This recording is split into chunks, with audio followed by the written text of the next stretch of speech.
some statistics said about 1/3 of people have imposter syndrome, and 70% of people have it at some point in their life. It's not about I, it's about we. And it's so hard, I think, for Yes. people to transition from I to we. And people who tend to be really, really good at their jobs, when they become managers, I think the biggest struggle is how to delegate. Every person is a microcosm of their own upbringing and their own lived experiences, and you have to understand each person in the team. Leadership is also a journey, right? I mean, you never get it right 100%. Treat your team like your best customer, and the rest will take care of itself. So thanks for joining. Let's have a nice chat. Let's do that. Why don't you introduce yourself first? Why don't you introduce yourself? Just give us a little couple of high level. What's your career like? What you're up to? Where you're at? Absolutely. So, okay, let me start. I grew up in India, and then I moved to the US, got my master's here, my MBA at Rice University in Houston, and I thought I was going to live here forever. But there were other plans for me, destined for me. So I got recruited by Whirlpool Corporation, and they were up in Michigan in a very, very small town. And in fact, the first day when I landed there in a town called St. Joseph, you could go from one end of the town to the other in 15 minutes. And I remember doing that and thinking, oh, what have I done? And I thought, you know what? I just have to last 1 year here so that it looks good on my resume. And then 8 years later is when I ended up moving, because it was just a fantastic company. They were acquiring new businesses. So every year you could kind of move into a different business, a different category. And then I got, a really good opportunity to go and lead the Whirlpool brand in EMEA. So I moved to Italy.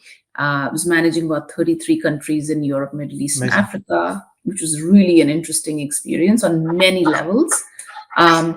Then I moved back, was managing the brand for North America. After 8 years, our family thought we needed a shift, so we moved to Kohler in Chicago. And I had a short stint with them before I moved here with my current employer. It's a company called Alen, A-L-E-N. It's actually a family-owned business, third generation, 75 years old. In Mexico, they are the absolute category leaders in cleaning, laundry, dish products, so CPG company. And when I joined them 8 years ago, they were kind of like a startup here in the US. It's been just tremendous, building teams, capabilities, brands. It's been a lot of fun. It's coincided with this sort of, I would say, meteoric rise in the Hispanic population in the US. It's just really 50% of the growth in the population of the country is coming from the Hispanic consumer. So really just a big, big powerhouse, right? So just if you took the Hispanics in the US, the the size of the economy of just the Hispanic consumer in the US is bigger than the economy of the UK. So just put that into perspective, right? So really, we've been growing brands here. We went from a regional small player to national player, just distribution, growing, an Amazon business from scratch, just a lot of fun. So that's what I've been doing with them. So I take care of consumer insights, brands, P&L, what else? Amazon, and innovation. So we have a whole innovation center in Monterrey. In fact, I'm going to be there later this week. We're inaugurating a brand new building. So really exciting stuff. So you're busy. You've been busy. Yes. I love the story. I love that story. I wanted to speak to you about leadership, and I just wanted to start by, I went back to my old university on Thursday, which was the University of Birmingham in the UK. And I did chemistry at the University of Birmingham, and I'm going to age myself now, but I left in 2003.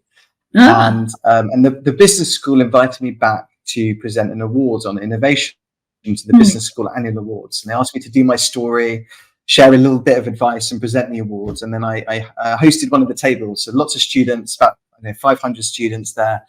And it was incredible. And there was a few amazing things that struck me when I was having all these conversations. And I don't know if it's the trend in the US or not, but certainly in the UK, the amount of students from India and other countries in APAC was incredible. So it was undergrads, grads, masters, MBA, postgrads. And I had these wonderful conversations, and the themes were all quite interesting, because when you start working, I don't know about you, but you almost just take for granted some of the knowledge and stuff you pick up. Yeah. And the questions of, just like, how do I get my first job? How do I get my first leadership role? And there was one amazing guy, Krishna was his name, and he was presenting another award, and he's from northern India. I forget the region, and I don't want to completely destroy the name, so I'm not even try pronouncing. It's in northern India. And he said, he got on stage and he said, like, I'm not very good at public speaking and things. And he said, guys like me are born in my village, educated in my village, married in my village, and die in my village. And we don't really leave. We don't really leave. And so it's amazing. And he said, look, he did his undergraduate in Delhi, and then he got a scholarship to do a master's at Birmingham University. And Birmingham University gave masters. He got a job, part-time, full-time job, and he started a business in Birmingham, in Student, where he's educating 1 million plus at the moment Indian students on what's possible. I thought it was amazing. But just this education piece, for me, is fascinating. And but the imposter syndrome thing, I'd just love to get your thoughts on, because a lot of people, they don't admit it. It's not something you admit to people. Sometimes it's something where you feel like, should I even be here? Totally. I don't know if you'd experienced it, and what are your thoughts on that, and if someone's going through that? 100%. I think we all have, no matter, it's all contextual, right? Like, I mean, like you talked about the guy Krishna, he's come from a small village. I'm sure he has his own sets of biases in his own head on what people like him are supposed to do, aspire to, and be able to achieve, right? And I think that you may think it's just him. I think it's all contextual. No matter what your background is, we all have our own biases in our heads. We're our worst enemies. Let's just start from there. And I think if we could just get out of our own heads, life would be so much better. But yeah, I mean, I grew up in India, and even in India, I mean, there's so many dynamics, right? Like, are girls supposed to do certain things? Are they supposed to, I lived by myself in New Delhi years ago, and it wasn't a thing that young girls did at that time. So it was just a lot of, input from society, unwanted, inputs, right? So that creates a bias. And so then you start questioning yourself and thinking, am I doing the right thing? Am I supposed to be doing this? And then I moved here to the US, completely different culture. And again, what do I have the skills? Am I doing the right thing? And then, you get your first job and you're there. And then again, you're in a room full of people who have so much more experience than you, who've grown up in that culture. And then you have the same questions. Am I supposed to be here? They're going to find out. Any day they're going to find out I'm not supposed to be here. I'm not as good as, they thought I was. So, of course, I think it's all going on in that commentary is playing in your head. As you grow older and in your profession and you get a little bit more confidence, and then you I think have awareness that this is not something that only you have. It's some statistics said about 1/3 of people have imposter syndrome, and 70% of people have it at some point in their lives, right? So that's a lot 100%. of people. 100%. And I almost think that imposter syndrome is linked to humility in a certain way, right? Because if you never have that in your life, it also says something about you, which I don't think is very good. But having too much of it also is bad, right? So you have to have that little bit of thing. You have to have that self-awareness to say, this is just, my mind playing tricks on me. And then, the way that I have gotten over it is really, one of my managers gave me this advice many years ago, and now I tell everyone else, is keep a tracker of your accomplishments, right? Even in the year, like at the end of the year, when you have to do your self-evaluation or whatever, if you have to write your resume, if you have to do anything, you forget the little wins that you have throughout the year if you don't document them, right? And once you document them, going back and reading about that really gives you that. Even now, like when I read back on, my team's self-appraisals, and then that really helps me kind of form my own. When you look back at the year, you can truly see what you've accomplished. And I think having that data really helps. So having awareness helps, and having data to back yourself up really, really helps. Yeah, no, absolutely. We're often our own biggest critics. Yes, absolutely. And there's nothing wrong with looking, and it's going to sound odd, but there's nothing wrong with looking at yourself in the mirror and Yeah, congratulating yourself, of absolutely. all of the good stuff you've done, even if it's small, because to your point, we're in our own head, and that's the soundtrack in your head. And I think a lot of 100%. people should be kinder to themselves, Oh, yes. it's important. Yes. So that's interesting, and also I think it's always amazing. You speak with people, and you always hear like, I can't do that. I'm not supposed to do that. And if you just change one or two words to I Absolutely. can, or I am good enough, I am smart enough, I should be here. Just in your mind, it's In your mind. amazing. Yes. Absolutely. Absolutely. I think our minds are our most strongest tool, right? I mean, if your narrative to yourself becomes your truth. And I tell this to my son as well. Like, if you tell yourself, oh, I'm so bad, your mind will believe that and manifest that. If you tell yourself, I'm actually, I deserve this, I can work towards this, I can get there, then your mind kind of manifests that reality for you. So I think it's really, really powerful. I understand it's easier said than done, right? Especially when you're starting out in your career. But I think it's really, really very important. Yeah. Getting control of your mind, getting comfortable within yourself is the hardest thing. Because while it's my story, Christian was on stage saying that he was uncomfortable in imposter syndrome. I think every single person in that audience was in awe of Yes, his exactly, right? story, courage. He's moved country, Oh my God. like Amazing. speaks multiple languages. I mean, the whole thing, and you're like, oh my God, wow. How old are you? Like 22? What? I mean, and he's there like, well, I'm not sure. I mean, already winning, right? Just the fact that he's like made the decisions he's made in his life, and you're like, Absolutely. Absolutely. Yeah. I also feel, Luis, that maybe you need to have some cheerleaders around you, right? Like some people, your family for sure, but some friends, some colleagues who are kind of like in this cheerleader contingent, right? Who give you that positive reinforcement, and people you can yeah, call up, when you're feeling down, who can really like sort of, get you out of your own head and be like, just like what you said, what are you talking about? Like, you're this, and this. Like, you need that. You need those people in your life, because sometimes you just need that yeah. pep talk, from someone who knows you and can really show you the mirror. Yeah, no, I love that. I call it like having a personal board of directors around you. Yes. You Yes. people that, like different backgrounds, jobs, whatever. Just not everyone's going to say yes to you. Someone that can say, what are you talking about? Or mentors, like just have people around you. And also, because the other thing to this is, when you're early on in your career, a lot of people think, well, no, they're not going to want to speak with me. They're too Yes. senior. Why would they want to spend time with me? But I don't know about you, but say 9 out of 10 people you ask and will say yes, because people love I helping people. completely agree.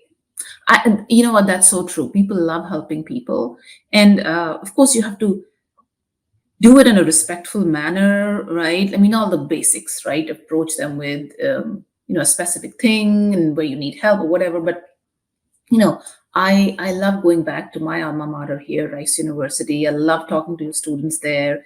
I have people reaching out to me on LinkedIn as well, and I have a commute back from my office, and I'll use that 1 hour sometimes to just get on a call with someone and just talk to them, right? And Yeah, I don't know how much it helps them, but if somebody's reached out, they're probably at some point in their life where they're looking for guidance, and they're looking for guidance from people who've had similar lived experiences. So I'll get a lot of calls from people who, students who moved to the US, and they're looking for ways to, how do you get your first job? How do you network? How do you adapt to a new culture? And I mean, I think I can tell them and share them my learnings and what I've gone through. And so, yeah, absolutely, people should not be afraid of reaching out. And yeah, I mean, there might be a couple of people who don't respond. I can tell you that sometimes when I have not responded, it's not because I didn't want to. It's just that the sheer deluge of emails and other things is just sort of overwhelming you, right? So one of the things, Luis, is I don't know if you read the book called The Four Agreements by Don Miguel no, Ruiz. no, It's a tell me. fantastic book. It's a fantastic book. It's the four agreements. I wrote them down earlier today because I think it's just so interesting. And one of them, I'm going to make the connection there, but Amazing. it's called, the four of them are: be impeccable with your word. So do what you say you're going to do, right? The seventh thing is, do not take anything personally. And if you think about how many relationships sour because we take things personally. And then the third one is, do not make assumptions. And the Yes. fourth one is, always do your best. And I think this one, the don't make assumptions, I cannot tell you how many times I have gone through that. Someone says something and you immediately make an assumption and your head is going, oh, well, that's why this person said this to me, da da da da da da, and your own narrative.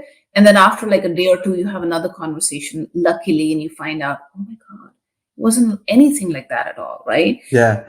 Because also the other crazy thing is, I love that. The other crazy thing is, so much of communication is written, and you read something and you're assuming that someone means something, and it's in your head, and you're like, I can't believe they say it, and then you speak to them, and it's completely different, and you're like, completely different.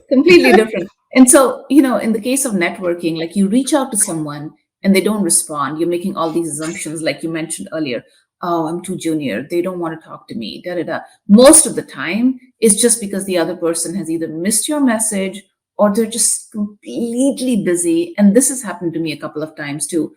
I'll miss their message or completely be busy. And now it's like 3-4 weeks and I'm thinking, now if I get back to them, will it be weird? And now I'm making my own assumptions, right?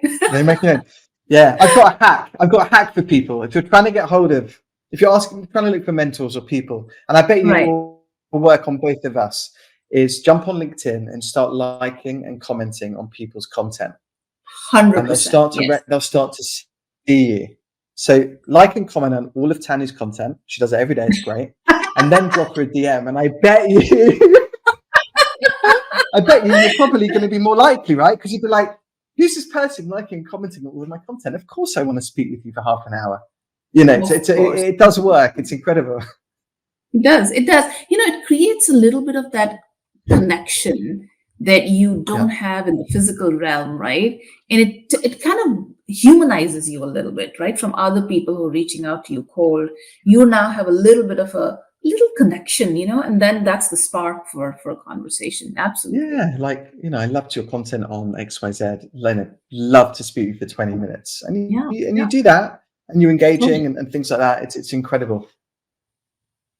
And it's and to your point, it's so good to get this community around you of people that you might know, you might get to know, but as you go on in your career, it's incredibly powerful. Very, very powerful. Yeah. I wanted to talk on just a thing, a big thing that I see that people struggle with. So, and I'll give you some context. So let's assume you've gone to school and university. So you've been in education for a while, and you're used to doing well. And education, so much of it is about personal achievement, accomplishment, Absolutely. Right? Like, I've studied really hard, I've got a good grade. I've got good grades, I've gotten to the next school. I've got good grades, I've got to university. I've got good grades, I've got to do whatever, right? Then you start in the workforce, and your first jobs are individual contributor jobs, right? So say you go into sales. You need to do your own personal sales targets, and then you get to the next level. Suddenly you become a manager, and it's not about it's about we. And it's so hard, I think, for people to transition from I to we.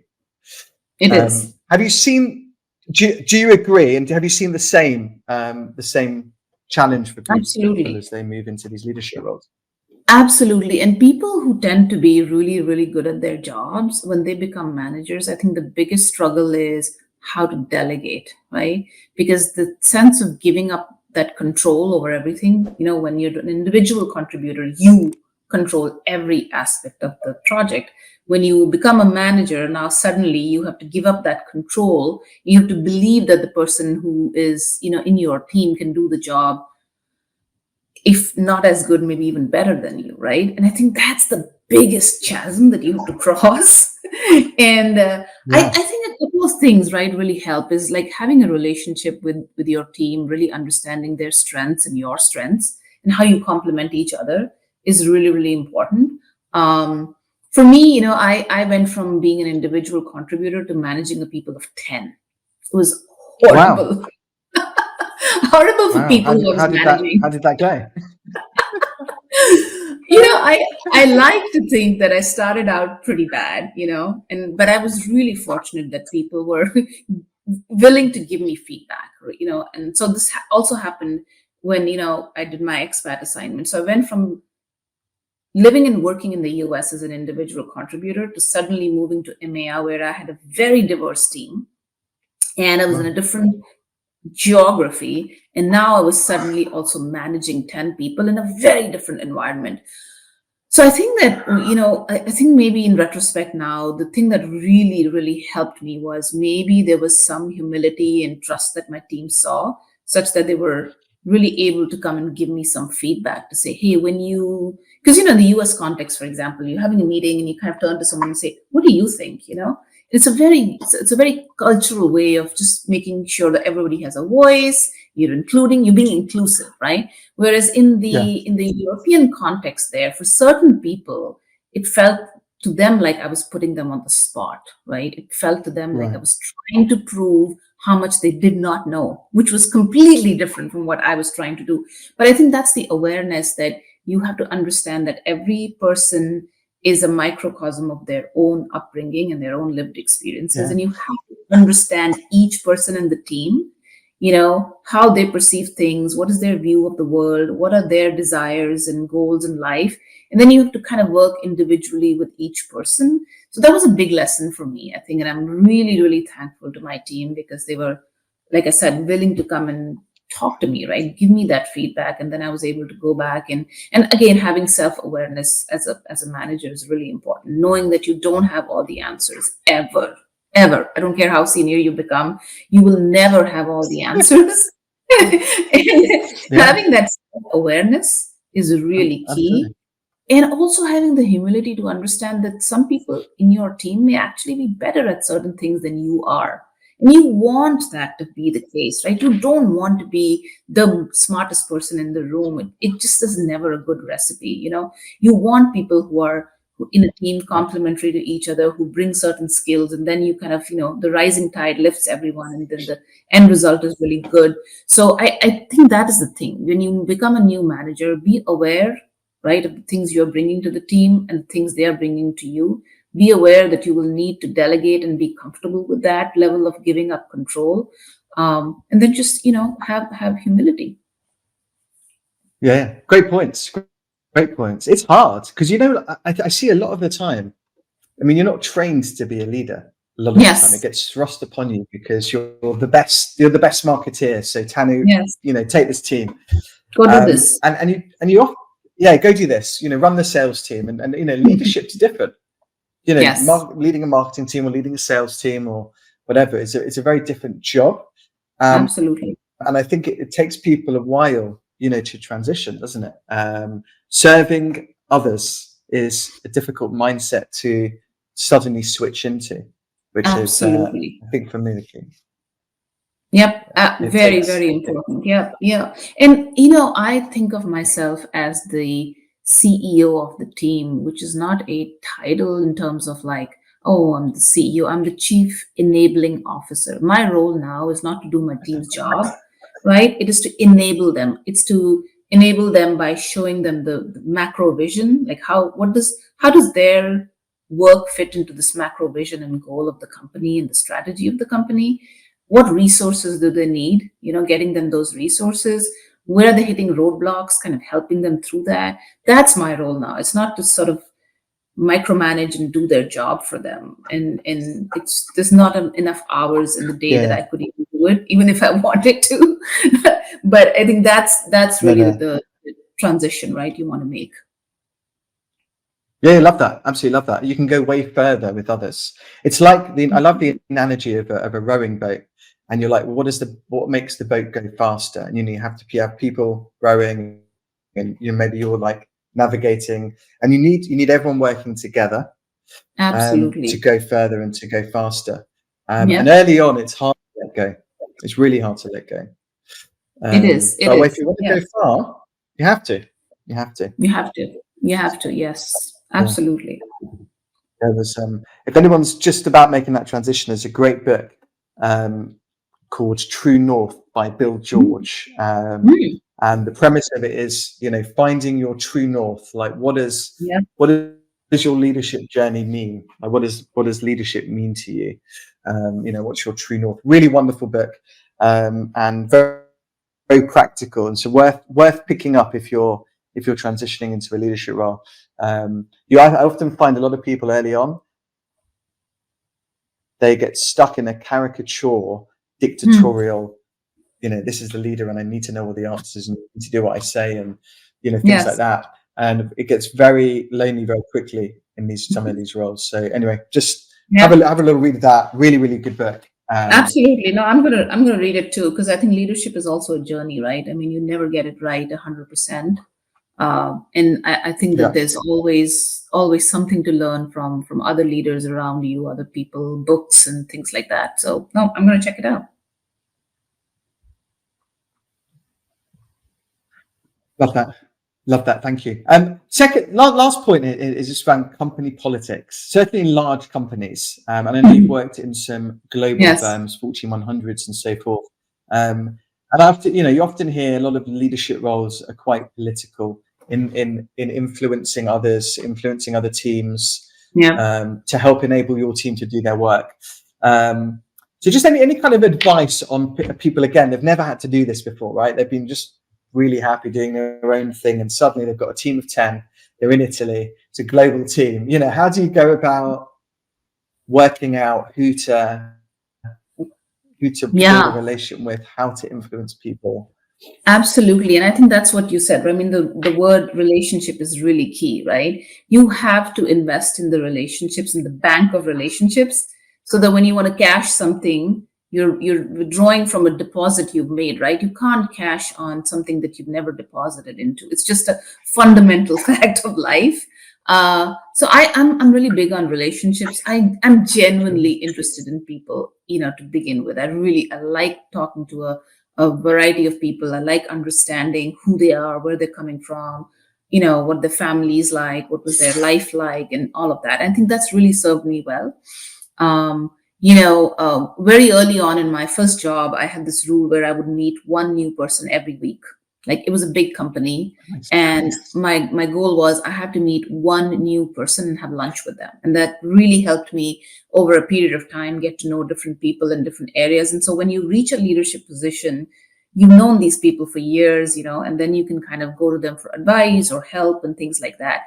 I also think that understanding other people's goals and motivations, like this department, what are their goals and motivations? And then how do they align with the goals of my team, and finding that common ground where, them helping you can help themselves as well. I think that's really important. I think when it becomes a zero-sum game, that's when the problem becomes, right? When you tell someone, hey, I need this from you, but it's not going to help you in any way, that is just, it's not going to work out. It's just a fundamental law of relationships that it has to be a mutual benefit in that. So I think understanding, building the relationships within the key stakeholders in your company, no matter what level you're at, I think is really important. Finding those common goals. I always joke that when my son was born, my mother-in-law stayed with me for 7 months. And we are both very type A, but we had this aligned goal, right, of my son's, betterment. And so we were able to find our path. And I think I should put that on my resume. Because, if I can do that with my mother-in-law, I can do that with anyone else. I love that. It's a piece of... But that's the thing, right? That's the thing. You find how that person's goal and yours, what is the common ground there? That I think is the sweet spot that you have to find. And then humility, right? I mean, I think that there is this notion that leadership is like a lot of bravado and telling other people what to do and such, but I don't know if there's been a shift, or if it was always true and it wasn't just like talked about as much. I think humility is a very underrepresented and underappreciated skill, right? Like, going to someone with humility maybe even admitting that your approach was wrong or that you need their help, I think is a winning proposition that has worked for me very well.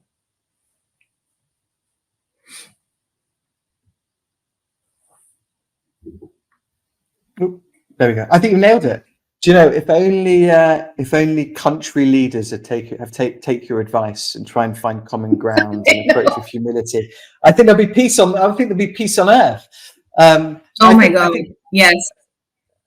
You know, I mean, for me, and I completely agree. And one of the kids at in Birmingham University last week asked me, you know, what skills should I work on, like to get ahead in life? And for me, you know, for me, it's work on your human skills. Yes. Your ability to communicate, like be a super communicator, because you kind of like look at some of the best, I don't know, if you look at the best leaders you've ever had, and what's the difference that makes a difference between a great leader and not so Absolutely. great. And for me, it's the communication style, and also communication for me is about listening, you know, like really listening, but listening to understand, not listening to respond.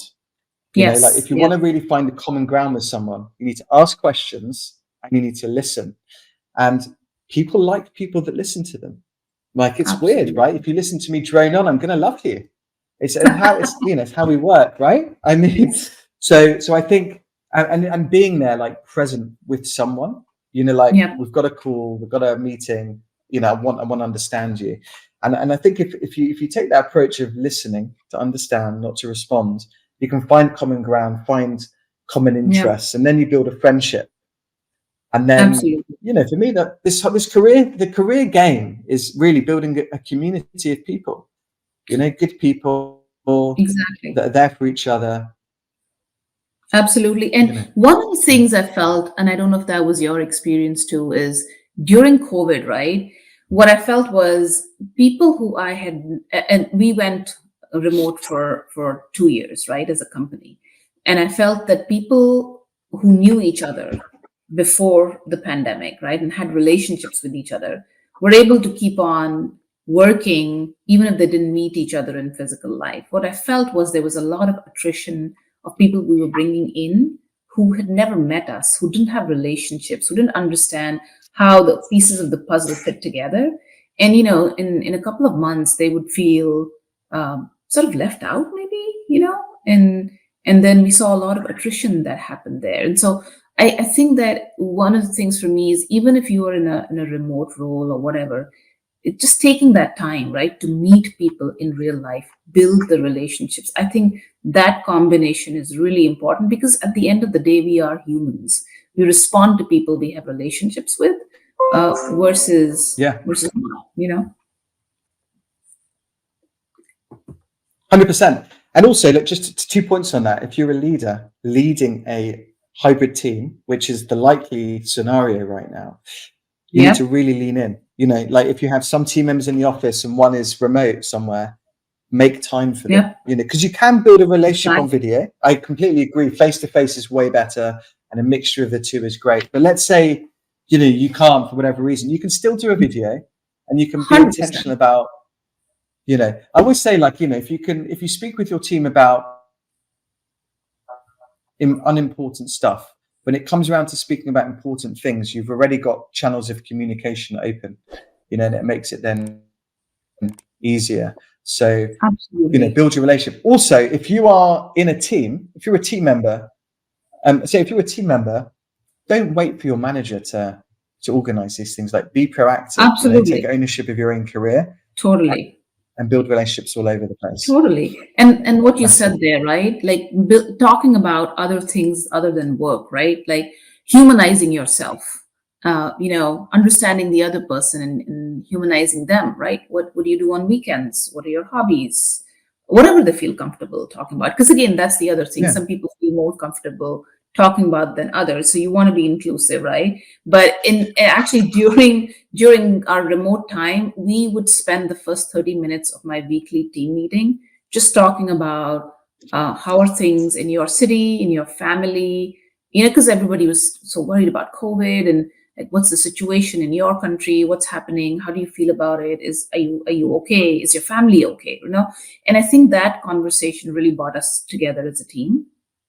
And that's like, over-index, right? Because you can't have that hallway conversation. You have to over-index in setting up the time, having a video call where you're looking at someone and reading their body language. And again, it's about humanizing yourself. So that the next time somebody 100%. told me, every time I write to someone, I feel like I'm bugging them, and if you've not built a relationship, that's what you're most likely to think. But if you have a relationship with them, your definition goes from bugging them to, hey, asking them for help. And that's such an Yeah, yeah. important Love that. right? Absolutely love that. And those assumptions about what they mean on that chat message that they've sent you, again, have some context because you know these people. But Exactly. also to your earlier point, you mentioned inclusivity, and some people want to share more than others, and some Yes. people want to lean in and out. Yeah. And absolutely, I would just not caveat, but warn. Like, I speak with a lot of folks, and it's interestingly, because we're human. I think the more you lean in and share with your manager or whatever, or with your team, the stronger the human connection is. You know, and it's interesting, and I think people think of this subconsciously, not so much consciously. But the more you Yeah. kind of know someone, it's just you just build a. So share what you're comfortable with, but I think do invest some time in chit chat. Like sharing some 100%. stuff about yourself or what you've done on the weekend, or there's value there. 100%. I totally agree. I think the comment I made about comfort level is because sometimes I sense, right, that some people from some cultures are just more open about things, right? And because we have Yeah, people that's from so true. many cultures on my team, and I am very like the sharing type. I don't want my own style to become a burden for someone else. Like I don't want them to feel like just because everybody else is sharing, then now I have to, and it's become something if you don't, then you're sort of looked down upon. So I just want that to be another form of inclusivity, and to say that share to your level of comfort, and it's okay if you don't want to share. That's fine too. I'm just that person. I'm going to share with you, but I'm not expecting you to share the same level, because I feel like sometimes I hear and I read that, oh well, this was the team was doing this, so I felt a lot of pressure to do this. I just don't want that ever to be the case. So just share to your No, level. 100%, 100%. No, 100%. And I think also the skill as a leader, if you're a really good communicator, some of these Yeah. skills you can develop. You can feel how Yes. much someone wants to lean in, and you can ask questions or you can pull back. Because Yeah. you want to, as a team leader, you want to make everyone feel comfortable, and everyone want to be working in your team. And that might mean someone wants to chit chat with you for half an hour. Someone doesn't want to chit chat with you at all, whatever. Because it takes, different people, it takes different, like everyone's different. Sure. And I think as a leader, Absolutely. you need to be able to morph into 100%. And some people take their time to warm up, right? Some people, you meet them for the first time and you're having this really great conversation. And some people take, 6 months to warm up to, a new organization and a new team. And that's fine. I think customization is the key, right? No, we're not sort of yes. treating everybody with a broad brush stroke, because none of the people on my team are similar, right? They're all different human beings with their own stories and their own lives. So yeah, I think that's the key, right? Customized I to love their. that. I love that. I'm Yeah. going to steal a Simon Sinek quote. I think it's Simon Sinek. He said, "Treat your team like your best customer, and the rest will take care of itself." Something like Absolutely. that, right? So Yeah, yeah, be bespoke, lean in. absolutely. Absolutely. I love Love it. that word, bespoke. I've never thought about that in terms of people. I've only thought about in terms of things, but I think it's such an apt word. It's great. It's like, why would you want to buy something off the peg when you can get it made bespoke? It's like, but with people, you want to feel like, oh, you know me, Tanu. Oh, yeah. Yes, How did you yes, remember that I like to play football on the weekend? I feel so not, absolutely. Yeah, yeah, Yeah. yeah. Absolutely. Yes, It's, yes. love that. Great place to end. Thank you so much. Thank you so much. It's This was very interesting, Luis. I saw your post on LinkedIn about your visit to the university, and I oh, think you it's did. just so good, right? Like when you go back and the energy in universities is wonderful. Like I always want to go back and like, for a couple of minutes, I'm like, oh, I want to come back and do my PhD or something. Because I love university campuses, right? There's just so much hope and youth, and I don't know, like there's a sense of, possibility that is just so energizing. It was amazing. I went up early. I went around the university. I sat on the ground floor of the library. I wasn't allowed in through the thing. And I charged my phone, did my emails, did a video call. The vibe, just the energy was incredible. Everyone they were all working and chatting and everything. And then when I went to the event, and I was quite taken aback actually by the amount of engagement and interest in. Like they were just wanting to, how do you do this and how do you do that? And and I was standing on stage. I told my story from, it was like I did chemistry at university to running a global exec search firm, and I'm like, it's just whatever. It's just what I've done, and I tried a few different things before, and you were like, yeah, it's cool. Like you just don't. Again, to your point, you forget to congratulate yourself along the way. Absolutely. But the energy, I mean, I think it's so important just on that. And we've done this recently is when hire people from a range of ages and backgrounds in your team. Like with all the AI and the tech and just the mindset, it just gives like, I got out of that. I mean, the amount, I don't know what they learned from me, but I learned so much from them. I mean, just what they're trying and what they're up to and their dreams. Absolutely. And I have a very diverse team now. And sometimes we'll be talking about something and someone will bring a point of view that I'm like, oh my God, I would have never thought of it, and I'm so glad you're on the team and thinking about it. So absolutely. I think people talk about diversity and sometimes it just gets very complicated, but it's not just about race, gender things. It's about lived experiences, right? Like what are your lived experiences and how do you see the world?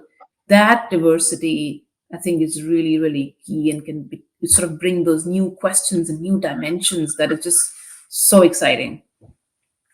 It was amazing. I'll leave you one last story. That's when a couple of them were chatting with me and they were like, oh, how do you, they were talking to each other and me, like one was asking the other how they got this job. They got like an internship.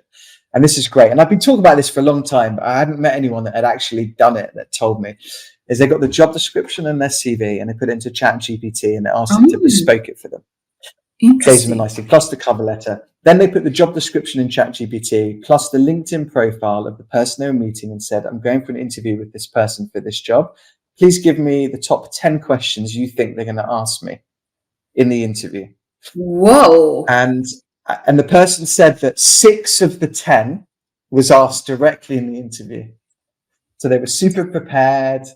Amazing stuff, right? I mean, these are just small things, but if you do it, implement it, it's so easy to do and it prepares you incredibly well for it. So just a little amazing. That's just amazing. And let me share with you one story of how I got my Whirlpool job. Was back in the day, we had those job fairs. I don't know if they still have them. They used to have this MBA job fair, and I went in and I was kind of, doing the rounds of the companies.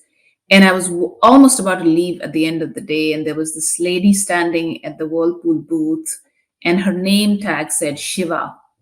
And Shiva is an Indian name. She was an Indian. And Shiva is a male name, And so I just was so curious. I went up to her and I'm like, hey, that's a really interesting name. I'm from India, it's from India. And she started talking about how her parents had been to India and then they kind of really were so impressed and named her. And then we got to talking and she said, hey, would you be interested in interviewing? We have a few open slots. And the only thing I knew about Whirlpool kind of vaguely was that they made appliances. And, I had an hour before my interview. I got on the phone with my husband. He Googled it and all that stuff. And I kind of noted down a few things. And that one interview led to others and ultimately got me the job. But that's it, right? Human connection and curiosity. And now with AI, you can take it to the next level. I mean, it's just amazing. So, no, wonderful. Love that. Amazing. Thank you so much. Really appreciate it. Really appreciate it. I'm going to press stop. Absolutely, Louise. Thank you.